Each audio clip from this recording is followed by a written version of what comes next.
Am I in? Okay. Hello. Hello. Hello. Good afternoon. All right. Hello. Amazing conversations today. No.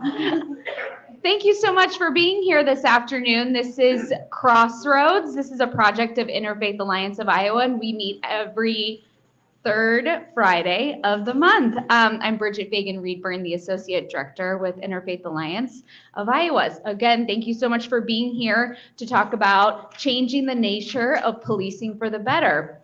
We are so happy to have Harvey Harrison and Lori Jones. Lori Jones! Lori Young! Oh my gosh. My thesis. But how do they know that how that connects? Whatever. Yes. With us here today with Just Voices. Since 2019, Just Voices Iowa has been building a platform to educate, collaborate, and advocate to end racially biased and unjust policing, even though I know Harvey and Lori have worked on racial justice for a long time before that. Just Voices has spent years collecting and analyzing police data and sharing the stories of residents harmed by the Des Moines police.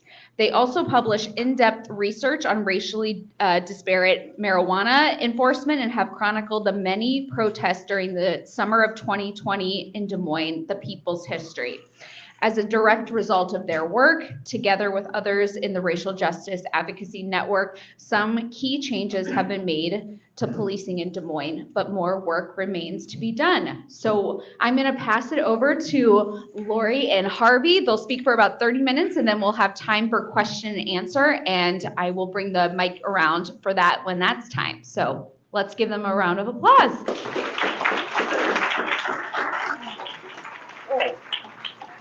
I get to use this when I don't get hers.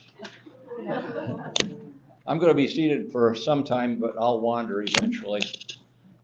Thanks for the invitation to speak today. We appreciate the opportunity. I'm Harvey Harrison. In 2011, I retired from my law practice of more than 40 years, and I read Michelle Alexander's book, The New Jim Crow. Reading that book and the things that followed has transformed my retirement, and it's put me on a path that defines my retirement at this point. And so I'm very grateful for the fact that that has happened. Lori? Good afternoon, Crossroads. Thank you. I'm Lori Young, and I've served as the Communications and Operations Director for Just Voices Iowa since 2019, after a long career with the Principal Financial Group. I have also been a volunteer with Iowa CCI's Racial Justice Team since 2015, working to end racially biased policing in Des Moines and across Iowa. It's good to be with you. So today what Lori and I are going to do is we're going to explore a question. What does it really mean when we talk about changing the nature of policing for the better?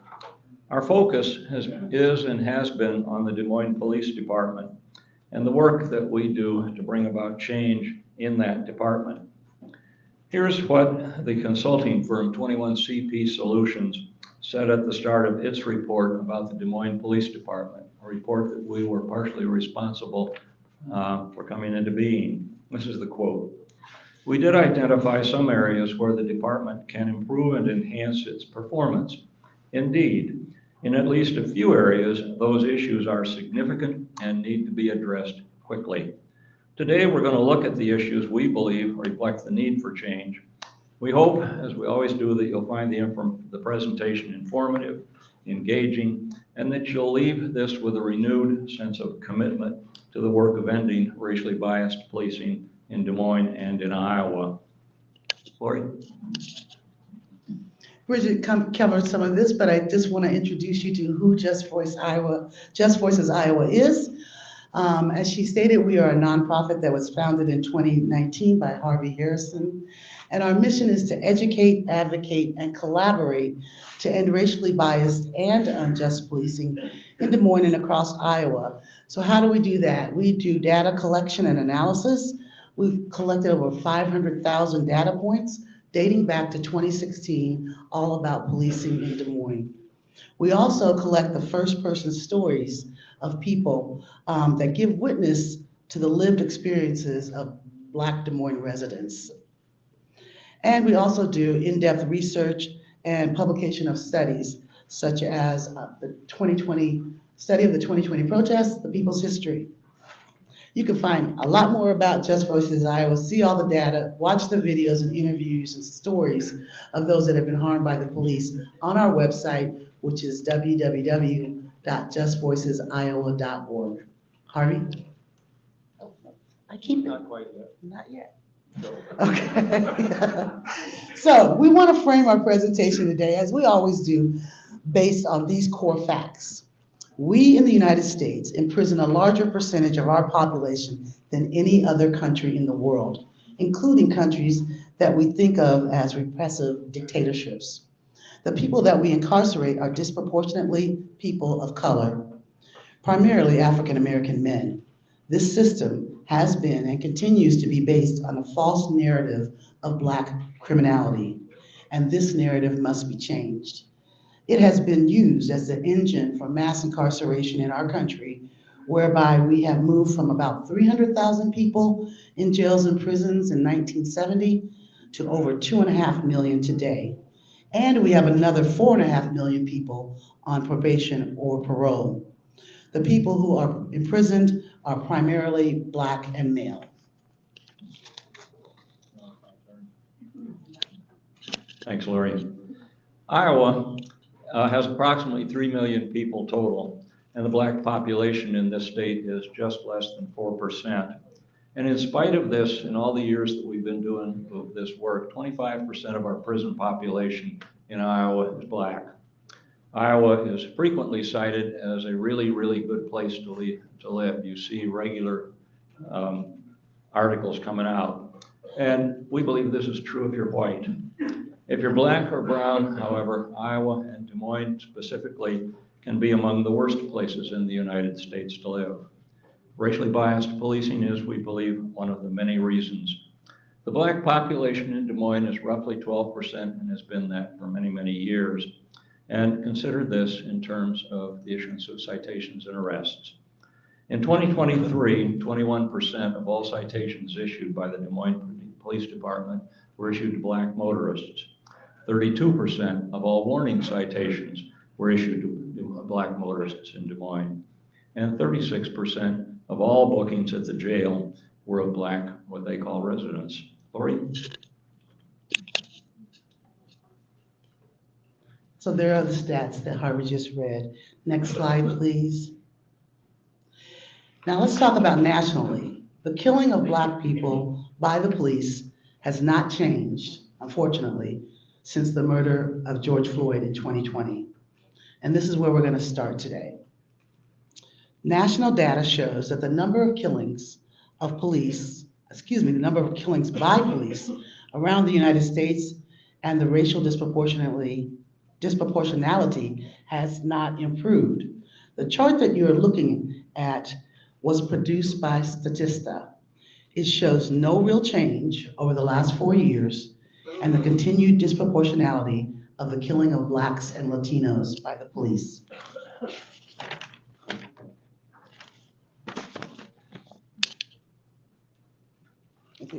Yep. We tell people we play well together. Mostly we do. Des Moines hasn't really escaped what is a very depressing reality. The killing of Trevante Jenkins, who we'll refer to as TJ. I was just confirming with Kristen that I don't know why I did pass. Oh, okay. Thank you. Killing of Trevante Jenkins is one example, and we're going to focus the first example that we use in our need for change on that. In December 26, 2022, 16-year-old child Trevante Jenkins was shot and killed by 4 Des Moines police officers. We've talked briefly about this in prior presentations that we've made. Today we're going to dig a little deeper into it as a part of especially the lack of transparency from the Des Moines Police Department.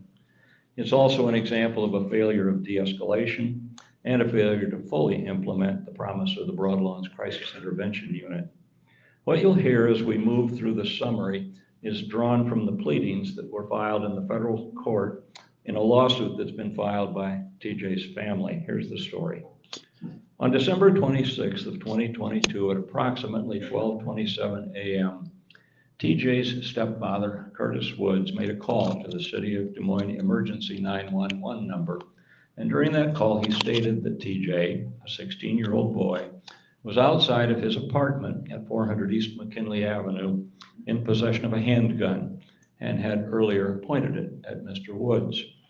Des Moines police officers responded quickly to the call, and some observed TJ outside of the building and then saw him enter the apartment, which was, of course, Mr. Woods' apartment. And here was a quote.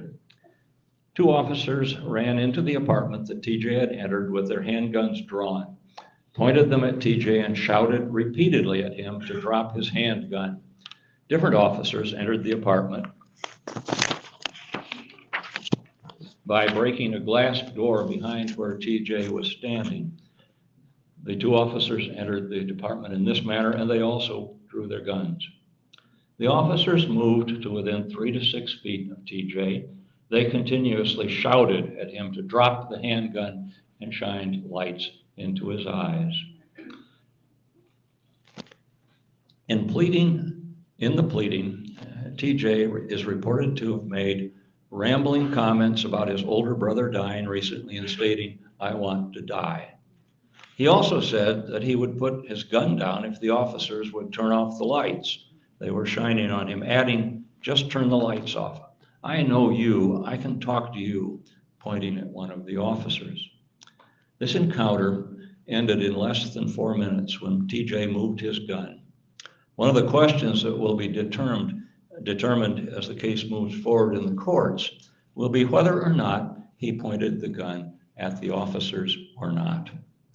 At the point in which TJ's arm moved parallel with the ground across his stomach, according to his attorneys, Officer Deitcher fired 2 shots at him, causing him to double over, fall to the floor, and drop his gun. Officers Bollinger and Garcia immediately fired multiple shots at TJ, striking him as well. The actions of these police officers riddled TJ's body with 14 bullets that struck him in the face, the head, the neck, shoulder, chest, arm, back, thigh, and hand. He died instantly. How many of you in the room remember reading the stories about this at the time? So a few. Thanks. Lori? Testing. Yes, working. Okay. So what happened next after that? In the immediate aftermath of the shooting, a request was made to the Iowa Attorney General's office by the City of Des Moines to review the incident and evaluate whether or not the shooting was legally justified. On January 18th of 2023, less than 1 month later after his shooting, our Attorney General, Brenna Bird, issued the following statement. In this particular case, 4 Des Moines police officers entered the scene knowing a perpetrator was armed. After refusing to comply with the officer's request to put the weapon down, they were forced to act, protecting themselves and those around them. The Des Moines Police Department initially indicated that it would release the body camera footage, but then they quickly changed their mind and have refused to release any additional details, including the body camera videos. The question of legal culpability for TJ's death and whether the Des Moines Police Department was justified will be decided years from now in a court of law. Harvey? Thanks, Lori. In the context we're talking about today of changes that are needed to improve policing in Des Moines, but in a wider community, a number of questions surface that are related specifically to this incident. The first, de-escalation training and whether or not it was properly implemented, transparency of the department in terms of releasing information on incidents, and qualified immunity of police in all civil cases that are filed. And in the context of those changes, the attorney who has filed the lawsuit, and I spoke many weeks ago at this point, he has actually viewed the body camera footage, and he does not believe that TJ was raising the gun and pointing it at the officers. He believes that the video footage will show that he brought it up across his stomach, headed for his head to commit suicide. We'll never know for sure whether that's true or not, but we will at some point know what the video shows. So if he was pointing at the officers, of course, that gives them legal coverage for killing him. If not, there is, as I said, lots of questions. It is clear that the city does not legally have to release the video at this point. The city council could force them to do so, but won't. That would allow the community, of course, to evaluate the conduct in investigations. But it's clear that the city and the police department will not contemplate. This lack of transparency, which includes the release of all the data about them, is a significant part of the problem of the broken relationship that exists in Des Moines between many members of the Black community and the police. And this broken relationship was, of course, reported in the 21 CP Solutions report that we've referenced. And whatever the outcome is of the civil litigation that's now pending, the descriptions that have been released of the utter failure of the Des Moines Police Department to utilize any de-escalation techniques will forever underscore the fact that this 16-year-old child might still be alive if such de-escalation had been attempted. Corey? So what we want to talk about next is the selection of Michael McTaggart as the new Des Moines Chief of Police. Now, as you probably know, this was announced last week. His selection as Dana Wingert's successor has raised questions and caused a lot of consternation in the activist community. It has given rise to the conspiracy theories based upon the premise that his selection was predetermined before the search had really even got underway. On Friday, October 11th, last Friday, the Des Moines Register started their article about this as follows. Some community leaders involved in selecting Des Moines' next top cop are questioning how the city landed on the final two candidates and whether the city's decision to pick Major Michael McTaggart, an internal applicant, was predetermined. So in order to address this, we want to tell you a fairy tale. So story time, you just had lunch, so now it's story time. Okay. But this is not a Disney type fairy tale. This is a Grimm Brothers fairy tale in a darker sense. Now, some of what we are going to tell you is actually based on fact, and some is simply speculation. It is, however, very clearly a story about the consequences of a lack of transparency. So we want to tell you a fairy tale about how the next to the last applicant ranked 7th out of 8 people preferred, ranked by our Civil Service Commission, came to be the next Chief of Police of the city of Des Moines. Harvey? So to do this, we're going to start this tale by taking a small step backwards. One of the ongoing demands that's been made by the community and supported by the recommendations made by the consultant 21 CP Solutions was to encourage the Des Moines Police Department to include the community involving major decisions affecting the police department. It even appeared during the selection process that has just been completed that the city would embrace this policy. When in April, Dana Wingert formally announced his retirement, the city went ahead and hired an outside consultant, public sector search, and then asked Just Voices, CCI, and other community stakeholders to attend a series of focus groups with this consultant and to assist in the background work by addressing 3 questions that would be related to the hiring of the new top cop. First, what do you think the next chief of police needs in order to be successful? Second, what sorts of characteristics or attributes do you think the next chief of police should have? And finally, third, what do you think the top cop, excuse me, what do you think the top couple of priorities should be for the incoming chief? We were pleased, in fact, some of us were actually excited to see that some of our responses actually showed up in a brochure that was prepared by the search firm and made available to the people applying for the position. Lori? So our mayor, Connie Bozen, stated, and I quote, "We will definitely be going out and looking for prospects, whether it be internal or external, and we'll do a full search for the position because it's a very important position, and we understand that." But the first problem in our little story is that shortly after the focus groups were done, I was part of the focus groups on the front end of the search, it was rumored that a current Des Moines City Council member was overheard congratulating Major McTaggart on his upcoming appointment as the next Des Moines Chief of Police. This is a very reliable source. Now, this was early summer this year.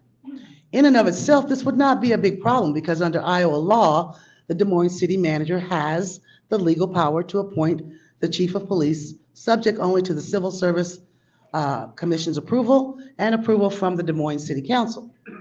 So it appears in our little tale that if Major McTaggart was the predestined successor, nothing that followed after that was even necessary, including the thousands of dollars we paid public sector search.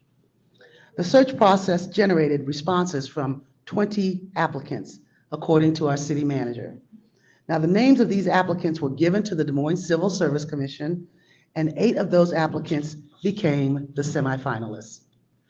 Then a small problem pops up once again, and we don't know how the list was reduced from 20 to 8, 4 of whom were internal candidates from the Des Moines Police Department, 4 of whom were external candidates. The commission interviewed 8 applicants virtually and submitted a list that was rank ordered to the city manager from top to the least favorable on it. The top applicant in the rank ordered list was Major Lily Parker, a longtime member of the Des Moines Police Department who had actually been encouraged to apply for the position. The second place was Major David Ness, also a long-term member of the Des Moines Police Department. And third place was, in fact, Commander Joshua Wallace, a commander with the Chicago Police Department. It was also rumored that one of the final 8 applicants from another city, an external applicant, had withdrawn his application from consideration after coming to believe that the outcome of the search process had in fact been predetermined. Lori? So the problems in this story continue to grow because Just Voices made multiple requests to the city to be given access to the criteria that was used to evaluate the applicants, and we were flatly denied. So moving on. The city manager then announced that the 2 finalists were Commander Joshua Wallace, who was ranked 3rd by the Civil Service Commission, and Major Michael McTaggart from the Des Moines Police Department, who was ranked 7th out of 8.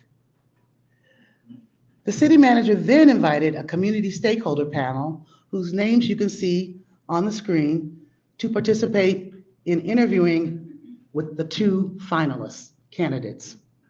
This group listened to the candidates answer 5 questions and overwhelmingly declared Mr. Wallace to be the better choice. I was one of the community stakeholders at that interview with Wallace and McTaggart, and there was an overwhelming consensus.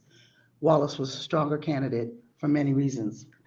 There are once again rumors that the negative information that was released by the press about Commander Wallace, speaking of his bankruptcy filing earlier this year, complaints that had been waged against him at the Chicago PD by citizens, and the negative information about Major McTaggart, who was placed on the liars list, also known as the Brady and Giglio list for false testimony in court.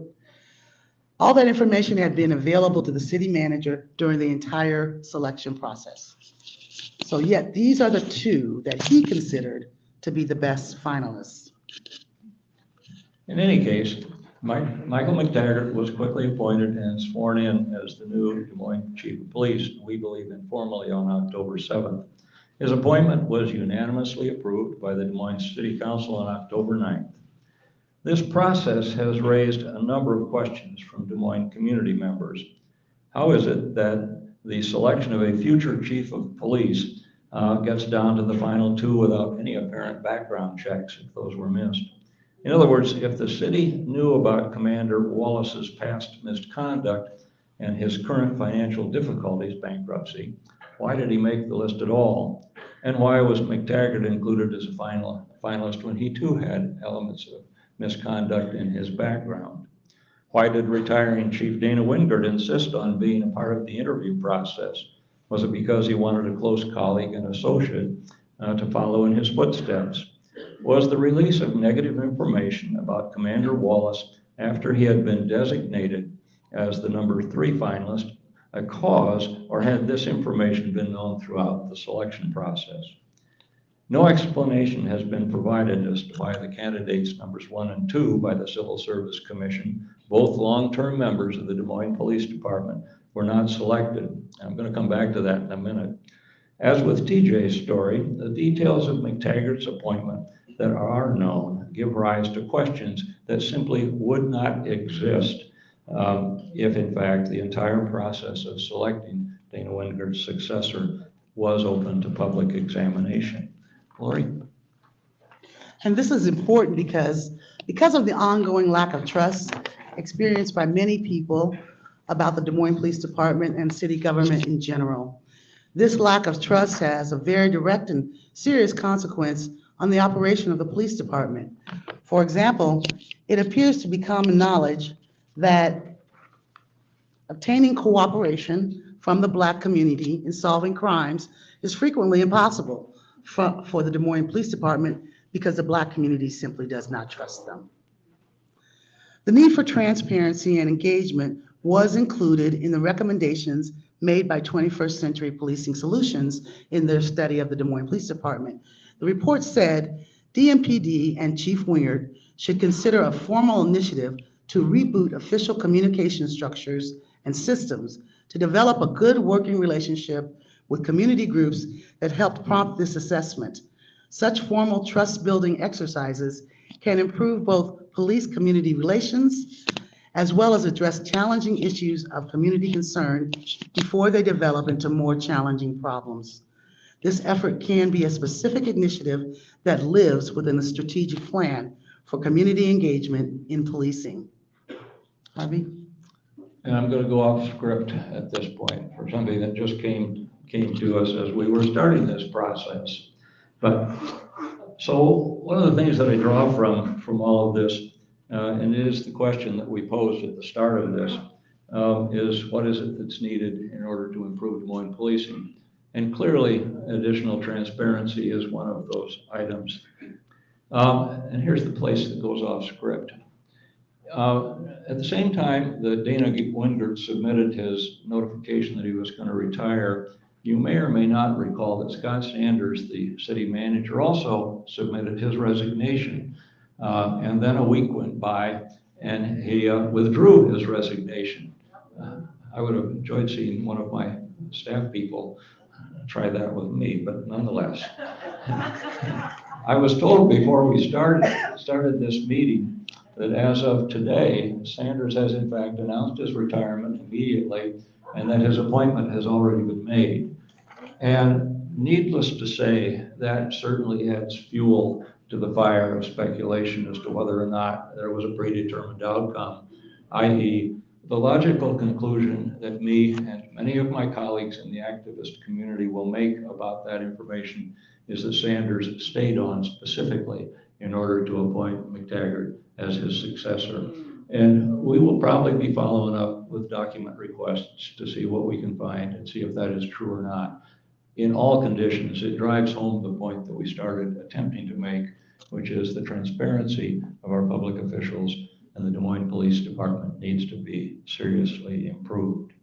And now, this is time for questions. We did this with only 1 minute over. That's also good. Thank you, Harvey. Thank you, Lori. Questions?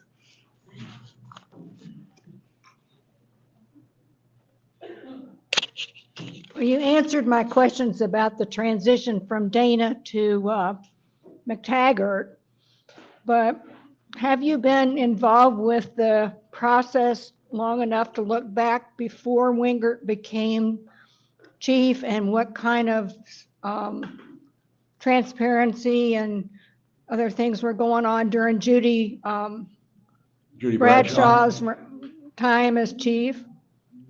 We've not spent any time doing research on it. I've spoken to Judy Bradshaw many years ago now when we started doing this work on police reform, and her commentary basically stayed around the fact that because she was with the statewide academy Right. at that point, and her main comments were that the departments around the state wanted stricter and harsher policing rather than more progressive 21st century policing, but we didn't talk about when she left the department. Well, I know she tried when she came into the department to make some of those changes, and I'm guessing she was probably rebuffed because of what was going on in the statewide. Yeah, there's a whole lot that goes on around that part of it, but that's another day's talk. Oh, no kidding. Yeah, and I worked with her. She was the security officer at the Civic Center before she became chief, and she was a pretty progressive kind of person. I really appreciated knowing her. Yes, she was.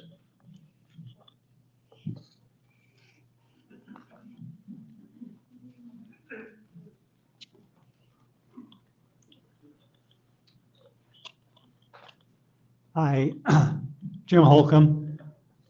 Would you two just comment on the composition of your audience here today?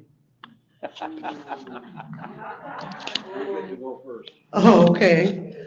It's a very beautiful looking audience. Everybody looks nice and warm in their fall clothing. It's a predominantly white audience demographically. I would guess the average age of this audience is somewhere around 65.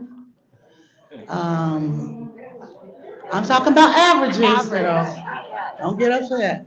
I'm bringing it down. And I know we have folks online as well, so I don't know, I can't comment on what those folks are demographically. I'm just glad to see people that care about this issue, that came to learn, no matter what. One of the things that we run into, it's a white audience going, Jim, you know that. But thank you for asking. One of the things we know is that if this group were 90% African American, 90% Black, much of what we're talking about is simply built into the cultural background of the Black community in Des Moines. Much of it would not be questioned. One of the trickiest parts of generating change in the Des Moines Police Department is trying to convince the white community that the Des Moines Police Department has any problems, okay? So part of what the focus, the presentations that Lori and I do are largely to audiences that would look very much like this. And that's purposeful. I have a question. I'm just going to add on just real quick, sir. When you talk about, as Harvey said, Black people, we live this, so this is not news to us. We don't need convincing. We don't need data. We live it. But we have struggled in the activist community working on the police issue to get more Black residents engaged in this work. And I have a couple of theories, and one is hopelessness. They don't think anything's ever going to change. Then there's powerlessness. They don't feel like their one voice can really make a difference. There's fear of retaliation. I've been on the TV and the Des Moines Register lots of times. Do I worry about my safety? Yes, I do.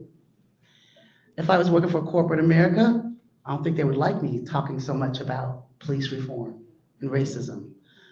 So there's fear of, I might lose my job. I'm just gonna stay low. I don't wanna put myself or family at any risk.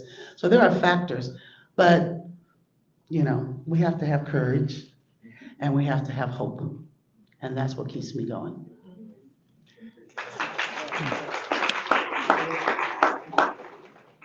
I have a question in regards to,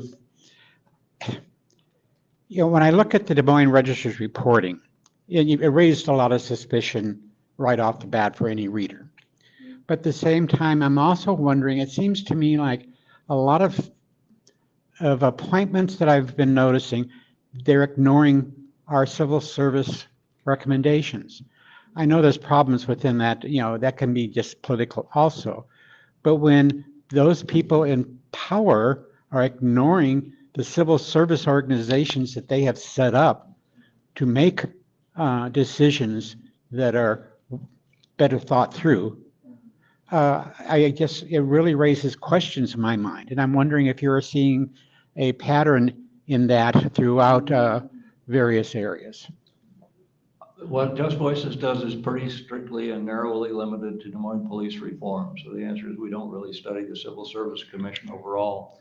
My personal opinion is that the Civil Service Commission, the people serving on the Civil Service Commission at this point need to be looked at. A lot of them are longtime people, but we haven't studied it. Other questions?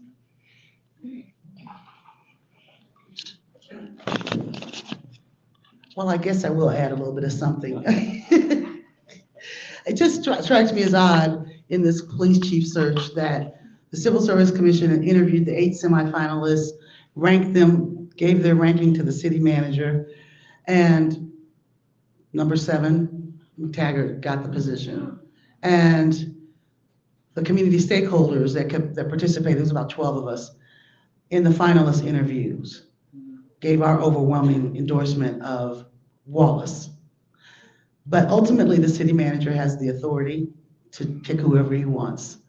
And so I don't understand how he could ignore the informed advice of so many people. They all seem to agree on one thing, which was that Wallace was the stronger candidate, despite his problems, et cetera. So it is frustrating, as Harvey said. Some of these people have been on the commission way too long. So I don't know. Well, to be blunt, I feel like I was played. No more complicated than that. We've been working for years to try to get the Des Moines Police Department and other city officials to bring the activist group into the process.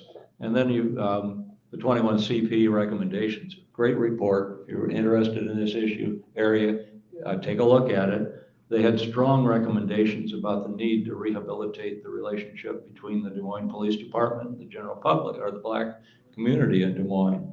Well, on the surface of it, when Sanders invited us in to those 2 pieces, the focus group at the start and then the evaluation group at the end, it had the possible appearance that move was actually being made. And it's pretty clear from his resignation today, and I haven't seen that news story yet, but I believe that people looking it up do. His resignation certainly adds fuel to the fire that he stayed on purely to get McTaggart appointed. And that just drives me bananas. Oh, I just want to say thank you for the presentation. It's always good to make awareness of something that a lot of people aren't aware of. And I also, as a former federal employee and as a former civil servant, when I was working, we always had affirmative action that we had to go to. We had sexual harassment that we had to, training that we had to go to. I just don't understand why that, I mean, they always talk about the Des Moines police going for this training and this training. I mean, don't they have some kind of training that they're supposed to go through to, oh, you're smiling when I say that. I mean, I don't understand that. That just baffles me when I hear stuff like that. So can you address that? Sure. I mean, one of the things that has happened since the protest movements, they've been doing thank you. implicit bias training since about 2016. Wingard actually put that into place, and they do a training at Drake, which has been nationally recognized as a reasonably good training. Implicit bias training in the time that it's done, of course, doesn't change what's in people's hearts and minds, but it supposedly does raise consciousness. There was no effective de-escalation training going on until after the protests, and they actually now have implemented a de-escalation training program. But that's the point of telling Travante Jenkins' story. When you hear the descriptions, and which is you've got 4 officers, lights flashing in this kid's eyes, who has got mental health issues, and that had to be known. With it, you don't go in with your guns pointing at him and in an escalated way, which is what the attorney has talked about. The screaming gets louder and louder, drop the gun, drop the gun, drop the effing gun. And you just don't do that. That's not how you de-escalate an intense situation with somebody having a mental health crisis. So clearly the training has not taken hold yet. Probably the same thing is true in the recent shooting. I'm going to get the names wrong, where the man started to run away from the police, got into a chase. They tasered him. That didn't stop him. There was a gun in the car that he was in. He grabbed the gun, fired, probably hit one of the police officers. And the other officer fired a shot that killed the guy, and also hit his companion, the other officer, on it. That's poor training. There's got to be better ways that we can deal with those circumstances. But thank you. Bridget. Dee had a question up here. I just want to tack onto that before we take the next question. Training, I used to be a trainer at Principal. I designed training, I delivered training, technical topics, clerical subjects. And one thing we learned as trainers is that you can put people in a class, and you can train them, but that doesn't mean they're going to apply what they learn. There have to be things in place to enforce the new behavior that you want to see. So you need enforcement, you need rewards, you need consequences when people don't follow the training. So training in itself is not going to work. It's just a check mark, implicit bias. Yeah, I went to that. De-escalation. Yeah, I went to that. Unless leadership holds you accountable for using the training that they said you need. So that's another, works the same in police departments. Just as a matter of curiosity, do the demographics of the Des Moines police force match the demographics of the Des Moines community? No, they have minorities and obviously women. They have a project called 2030 where they're trying to hire 30 more female officers by the year 2030. I think that's going to be difficult to do since they just lost a $2.5 million lawsuit brought by 5 female police officers. If you didn't know, Des Moines lost that lawsuit, and these 5 police officers, females, sued the city and won for sexual discrimination, sexual harassment. I think it's going to be hard to get females to apply. The department does have some diversity, and in Des Moines, blacks are 12% of the population. They are not 12% of the police force. So I think they want to. We've even given them ideas on how to do recruitment and advertising to reach the black community.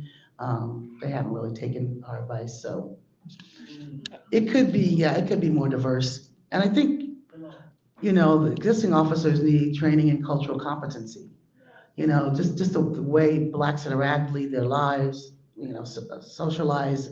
There are habits and customs and traditions like all ethnic groups have. They need to understand that, as well as about the Latino population as well.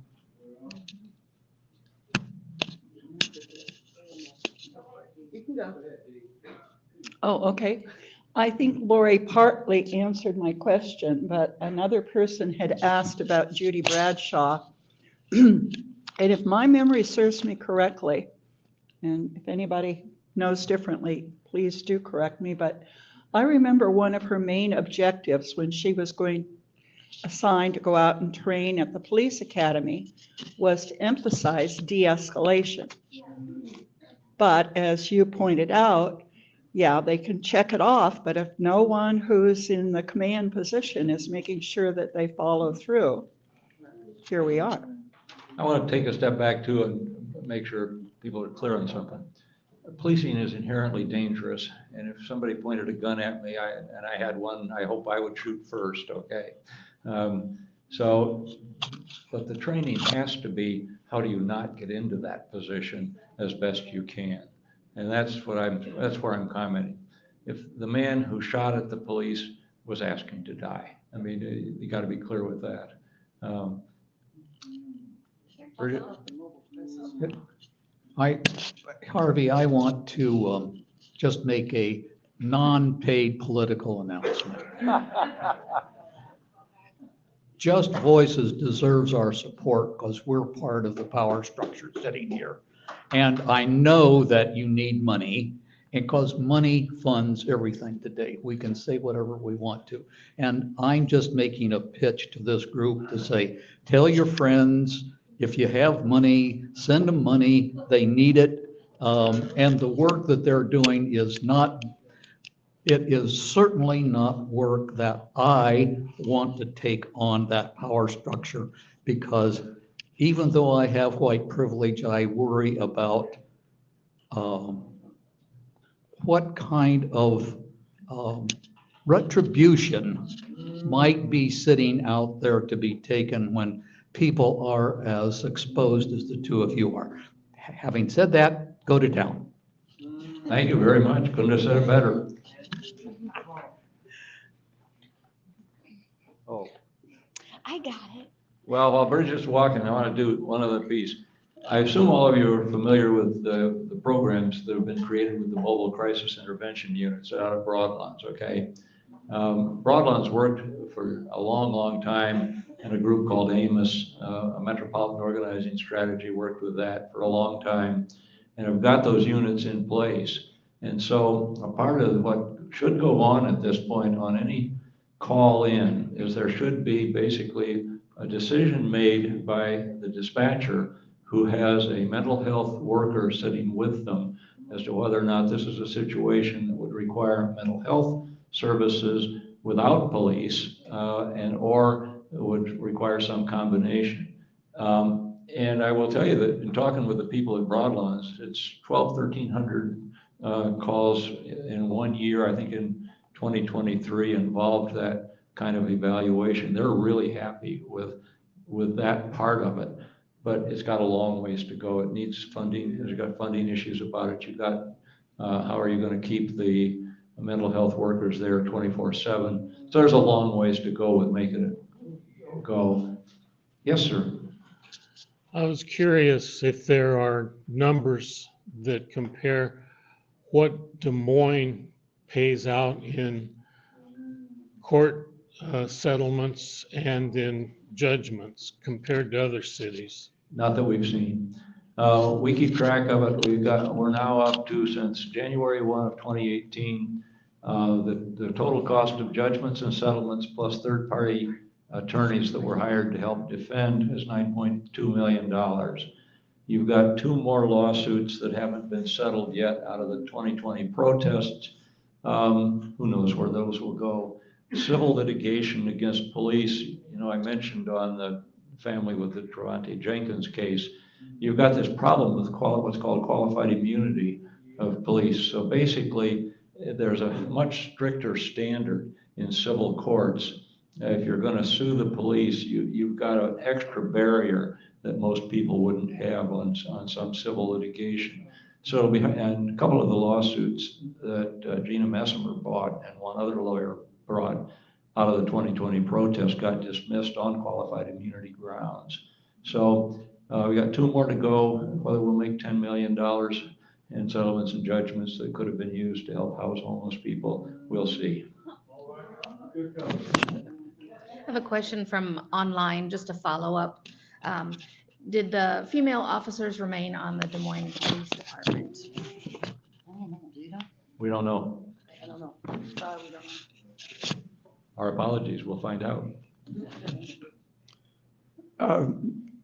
Going back a number of years ago, when I was the director of the Legal Aid Society in the late 60s, we got a grant, the first public defender grant in Iowa for the model city. So we began to be able to represent people that were African American on a regular basis. We did sue the police department on a number of occasions, took them into federal court, won those cases. One of the cases we got was right to counsel for indictable misdemeanors. It goes on and on. One of the things that happened during that period of time was that Bill Mulder was hired. And I think Bill was, in my opinion, was the best we've had.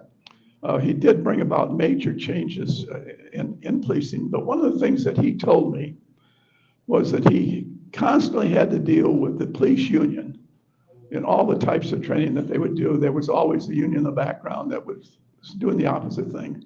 And he said the worst thing then was public television. I know I commented about a program I liked on television about, I think it was Chicago Blues or something like that. He said, Bob, that's the worst program. Our officers follow that and they want to do that, and that's the worst thing to do. They're not doing it. So we get, I think the police that we hire them off the street. We have already indoctrinated them as to what police work is by public television, and we've got a lot of things to do to correct the circumstance. One of the things I'm going to speak for you, Bob. When you talk public television, I trust you're not talking Iowa public television. You're talking just the general milieu of TV. Yes, right. One of the things I did personally know through my work with the Drake Legal Clinic Elder Law Program is that the Des Moines Police does have a trained group of people who know how to deal with mentally ill people. And they're impressive, the way they've worked, and I don't know where they are now. Right.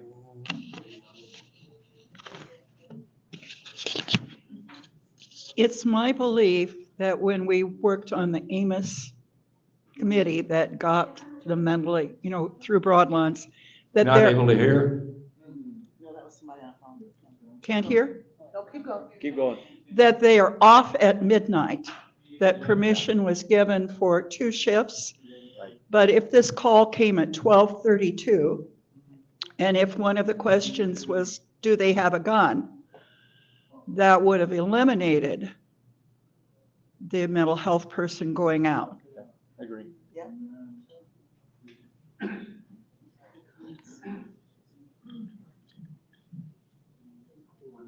Oh,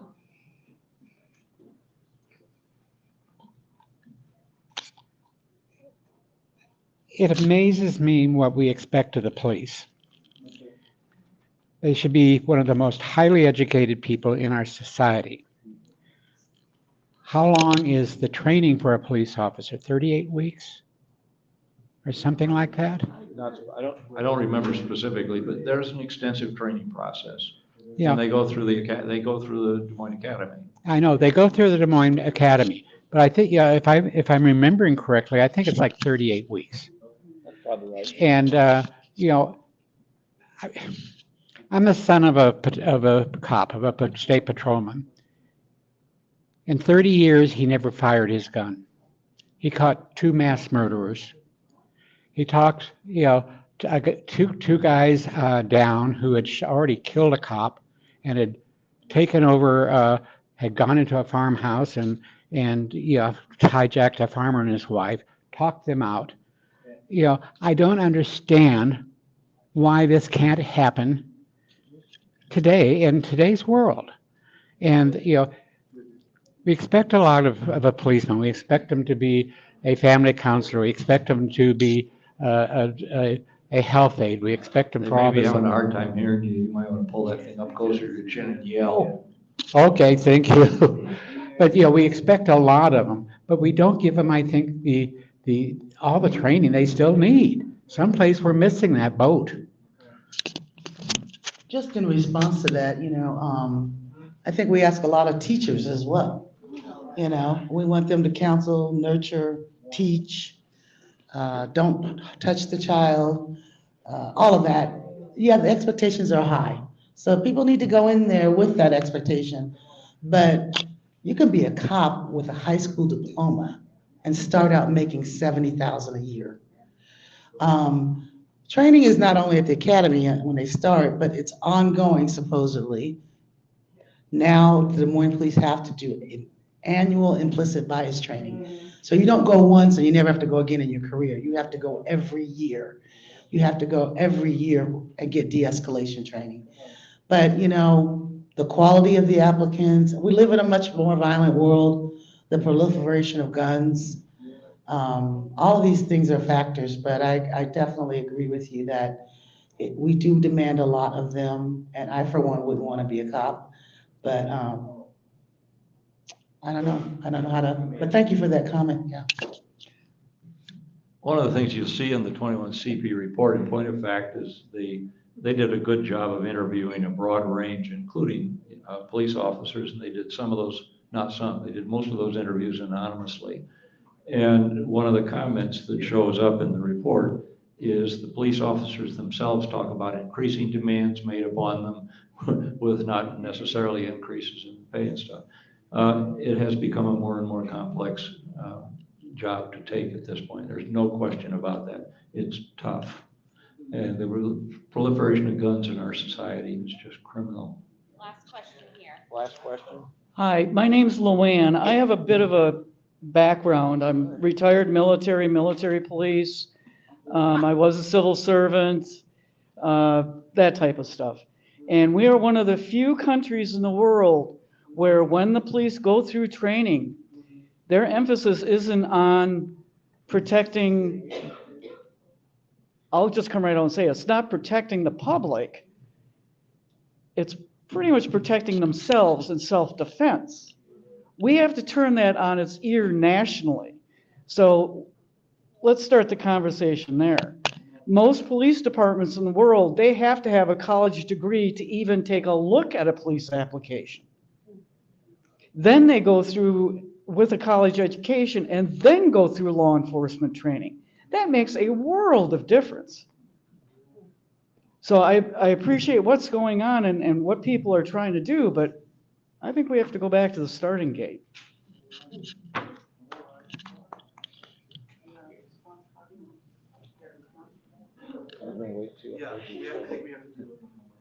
All right. Sorry, that was the last question. Let's thank Lori and Harvey. Thank you so much. We have a next month's Crossroads will be some election analysis with Rachel Payne Caulfield. So come back for that. And then another event that we're having here on Sunday, November 10th, Amanda Tyler, who is the executive director of BJC, the Baptist Joint Committee for Religious Liberty, is coming here. She's released a new book, or it comes out October 22nd, called How to End Christian Nationalism. So BJC, they have a project called Christians Against Christian Nationalism, and we love their resources, all that they've put out. So she is going to come here and share about her book. So please register. It's going to be, it was in your mosaic this week, but we're going to keep sharing it up until the event. So it's at 2 p.m. here in Waveland Hall on Sunday, November 10th. But thank you again for being here and have a great Friday. Thank you all.